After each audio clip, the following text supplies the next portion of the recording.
Buckingham Palace has tonight announced the death of the oldest member of the royal family, Catherine, the Duchess of Kent. Buckingham Palace releasing a statement confirming she died at her home in Kensington Palace. Imagine sending a heartfelt condolence email, pouring out sympathy, trying to sound sincere, and then getting nothing back but cold silence. For most people, that's just awkward and a little sad. But when Prince Harry reportedly got no response from the Duke of Kent after the royal family's sad announcement, it didn't just sting, it hit deep. And honestly, can anyone really be shocked? Harry and Meghan have turned silence into their biggest threat because silence doesn't pay the bills. Silence doesn't land streaming deals. Silence doesn't splash across front pages. Silence doesn't push a storyline. Since stepping away from royal duties, every move has felt strategic, every moment curated. So when silence shows up, it feels personal. It's really quite sad, but apparently for me that doesn't matter. That I won't be able to show, my children my homeland. This wasn't seen as just a missed reply. To Harry, it reportedly felt like a straight-up rejection, a reminder that the palace doesn't run on Hollywood timing. While the Duke of Kent stayed composed and focused on mourning, Harry's reaction allegedly shifted the mood. What should have been a quiet tribute to the late Duchess somehow became another episode in the ongoing royal tension saga. But here's where it gets interesting. That silence may have said more than any carefully worded response ever could. No statement, no acknowledgement, just quiet restraint. And sometimes that kind of quiet hits louder than shouting ever will. Buckingham Palace announced today that the oldest member of the royal family had passed away. The official notice, as is tradition, was displayed on the railings outside. The passing of the Duchess of Kent should have brought the family together in simple, respectful unity. She was known for compassion, decades of steady service, and staying far away from drama. The public remembers her warmth and charity work, not chaos, not spectacle, not attention-seeking headlines. Yet insiders claim Harry became focused on one thing, his email. The condolence message he expected to be recognized quickly. But the Duke of Kent has always represented tradition, measured, private, disciplined. A man who believes grief is handled quietly, not publicly displayed. And that's where the clash feels sharp. That moment in 1993 that many will remember when the losing women's finalist Yana Novotná was incredibly distressed and the Duchess was very empathetic, hugged her. For Harry, when the spotlight fades, questions start rising. When there's no response, it feels like disrespect. But in royal circles, silence often means dignity. It means mourning without performance. The irony is hard to ignore. A duchess remembered for quiet strength, overshadowed by whispers of frustration and ego. Two completely different approaches to grief, playing out in real time. One rooted in old-school restraint, the other shaped by modern media energy. Now people are left wondering. The Duke and Duchess did not have to give up their place in the line of succession, however, as the law then demanded, because Catherine was Anglican when they married. Was this just a misunderstanding? Or is it another sign that Harry is drifting further from the traditions he once grew up in? Either way, that unanswered email has sparked more chatter than a reply ever would. A son who just can't stop turning every family moment into headline chaos. While the Duke of Kent carried himself with the same calm restraint that defined the late Duchess, Harry reportedly reacted like someone left on read and spiraled over it. And that right there shows how far he's drifted from the steady values the monarchy once stood for. But here's the kicker. His frustration was only getting started. When news broke of the Duchess of Kent's passing, Harry reportedly rushed to send a condolence email to the Duke of Kent. On the surface, that sounds thoughtful, respectful, proper. Is there even a way back for him as the prodigal son? And who cares? Those close to the Duke say he hasn't given up on finding a way to bring his family to Britain. I'm sure he'll find a way. But insiders claim it felt less like quiet compassion and more like a move meant to be noticed. For someone who talks nonstop about privacy, Harry seems deeply focused on making sure every action is seen, acknowledged, and validated. That email wasn't just about paying respects. It reportedly came with an expectation, a response, a nod, some kind of recognition. And here's the problem. The Duke of Kent isn't Meghan's PR circle in California. He's an elder statesman of the monarchy, a man molded by decades of duty, tradition, and measured behavior. He doesn't operate on instant reactions or emotional theatrics.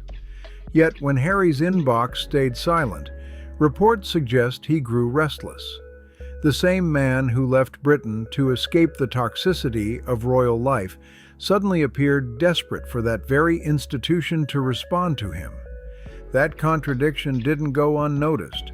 People don't care anymore. Harry has burnt his bridges fully with the British public. Instead of honoring the Duchess quietly like the rest of the family, the focus allegedly shifted to the lack of reply. What began as a condolence turned into a full-blown personal slight. It stopped being about grief. It became about wounded pride. A true condolence is meant to be selfless. No spotlight, no applause, just respect. But critics say this became another moment where Harry positioned himself at the center. Another episode in the ongoing royal soap opera that somehow keeps circling back to him. And when that email was met with silence, that's when the simmer reportedly started to boil. Because for those who understand royal tradition, the Duke of Kent's silence wasn't shocking at all. This is a man shaped by service and restraint. In royal culture, silence during mourning isn't cold. It's dignified. Words are carefully chosen. Appearances are limited. Emotion is private. But Harry, according to whispers from palace watchers, took that quiet as a direct rejection. Instead of recognizing that the Duke may have been honoring his late wife in the most traditional way possible, quietly and privately, Harry allegedly convinced himself he was being ignored on purpose. The King and Queen and all members of the royal family join the Duke of Kent, his children and grandchildren, in mourning their loss and remembering fondly the Duchess's lifelong devotion to all the organisations with which she was associated. She had a tenderness and an empathy to her that made her very memorable in some people's minds. Here's the hard truth. Not every unanswered message is betrayal. Not every silence is shade. Sometimes it's just protocol. But to someone raised in royal privilege yet now operating in a media-driven world, silence can feel personal. And that's where the clash explodes. The Duke of Kent stayed grounded in old-school monarchy values. Harry, on the other hand, reportedly interpreted restraint as disrespect. That's not just insecurity, that's a deep disconnect from the very culture he grew up in. The irony is almost too much. The Duke's silence reflected everything the late Duchess embodied: humility, privacy, quiet strength. Meanwhile, the outrage swirling around Harry painted a very different picture. What should have been a solemn chapter turned into whispers of ego and frustration. And as insiders kept talking about Harry's growing anger, one thing became clear. If the Duke's silence was dignified, the reaction to it felt messy. But this wasn't the end of the tension, not even close. Because sometimes silence doesn't close a story, it exposes it. A private email gets sent, a quiet acknowledgement is expected. Then people move on and mourn in peace. Simple, right? Not this time. If you open the door, even a tiny crack, these two are going to keep on damaging your reputation. For Harry, that unanswered message reportedly became the spark that lit another blaze of resentment. Instead of reading the room, he was allegedly reading his inbox on repeat, spiraling when no reply popped up. What should have been a small act of kindness somehow turned into an ego test he just couldn't pass. Here's the uncomfortable truth. The outrage wasn't really about rudeness. It was about relevance. Silence from the palace hits different when you already feel pushed to the edge. Grief takes priority over emails. But critics say Harry takes priority over everything, even grief.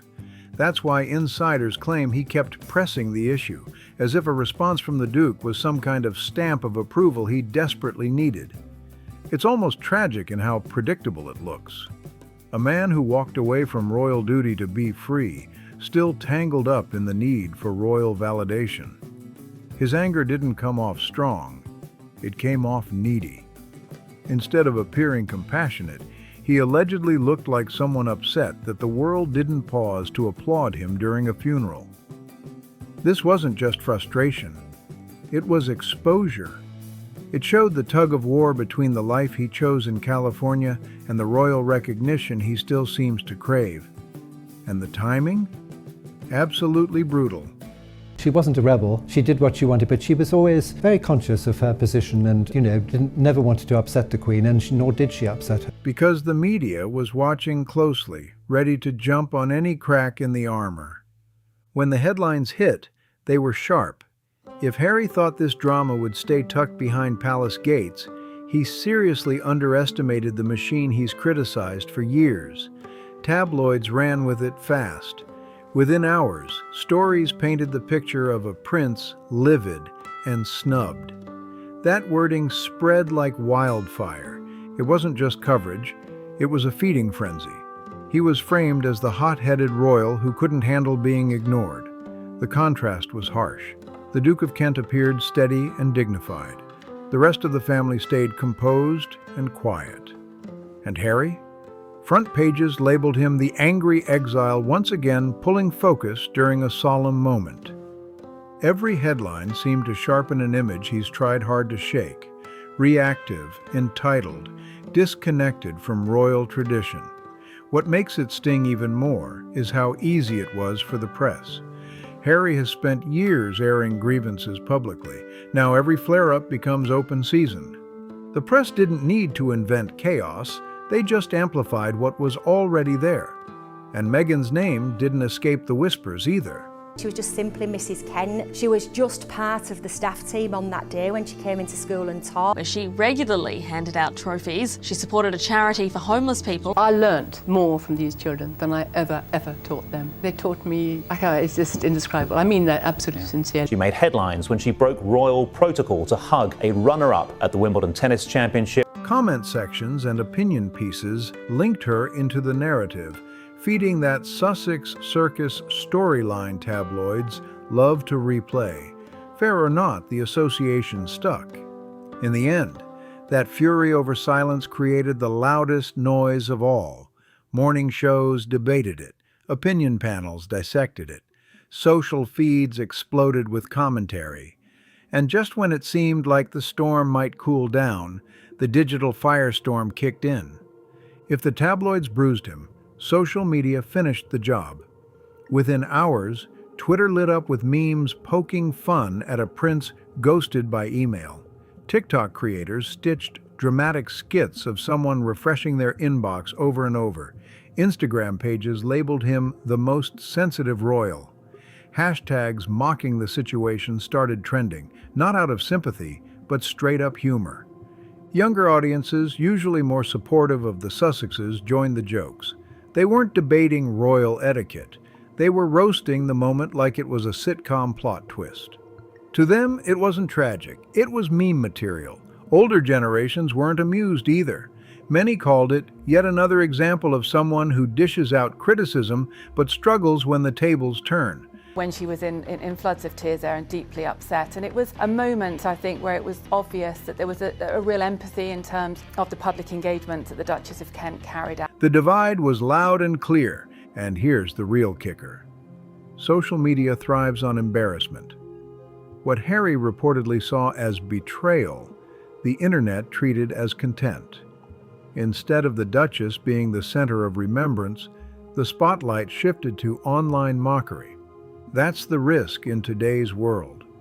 Once you become the punchline, it's hard to reclaim the crown. Reputation doesn't just wobble.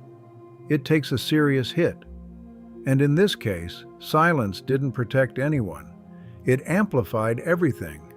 The unanswered email wasn't just a one-time embarrassment. It was another solid brick in the wall Harry has built between himself and the royal family. Every feud, every emotional interview, every public complaint has stretched that distance wider, and instead of using a moment of loss to close the gap, he reportedly dug the trench even deeper. It's almost wild how moments meant for unity somehow flip into drama around him. What the Duke of Kent's silence exposed wasn't cruelty. It was how shaky Harry's standing really is. You can't spend years torching connections and then act stunned when no one runs to comfort you. The royals move with restraint. Harry moves with resentment. And every clash keeps painting him as the outsider looking in, still wanting a seat at a table he publicly walked away from. Critics also keep pointing to the dynamic he shares with Meghan. They argue that together they've built a brand around being wronged. The issue? A brand fueled by conflict eventually burns through every bridge in sight. This email drama didn't create the rift. It just reminded everyone how wide that gap has become. Her most unconventional step, however, was to teach music, her greatest passion, at a state primary school in Hull, not as a royal, but as Mrs. Kent for more than a decade there. The late Duchess of Kent left behind something very different: humility, compassion, quiet service. She spent decades supporting causes without chasing applause. She represented the steady dignity the monarchy likes to claim as its foundation. And then there's Harry. Where she was discreet, he's disruptive. Where she gave quietly, he demands acknowledgement loudly. That contrast feels sharp. In the shadow of her passing, attention drifted back to him. The Duchess will be remembered for her humanity. Harry risks being remembered for turning personal frustrations into public theater. His battle for truth often lands less like bravery and more like a scramble to stay relevant. By reacting so strongly to an unanswered message, critics say he didn't just challenge tradition. He clashed directly with the values the Duchess embodied her whole life. This isn't just a generational difference. It's a mindset difference. She showed that real influence doesn't need a megaphone. Harry's actions suggest he fears fading without constant noise. One legacy looks calm and steady. The other feels loud and chaotic. And with this episode, that difference couldn't look clearer. What started as a solemn moment of remembrance turned into another headline cycle about division. The Duchess of Kent's passing should have highlighted compassion and unity. Instead, it spotlighted ego, hurt feelings, and the obvious tension between old-school royal protocol and the modern Sussex identity. Silence could have symbolized respect. Instead, it became the center of controversy. And once again, the headlines weren't focused on the Duchess's decades of service. They were focused on Harry's reaction. That pattern is getting harder to ignore. Every royal event, every private exchange, somehow it circles back to Harry versus the institution. The more he pushes for recognition, the more he risks looking like someone battling ghosts from his own past. History will likely remember the Duchess for her grace. Harry, if this cycle continues, may be remembered as the royal who couldn't stop shouting into the void. And if this chapter felt dramatic, insiders say it's just scratching the surface. Because when stories from that infamous royal wedding started resurfacing, things got even more complicated. The deeper you dig, the clearer the divide becomes.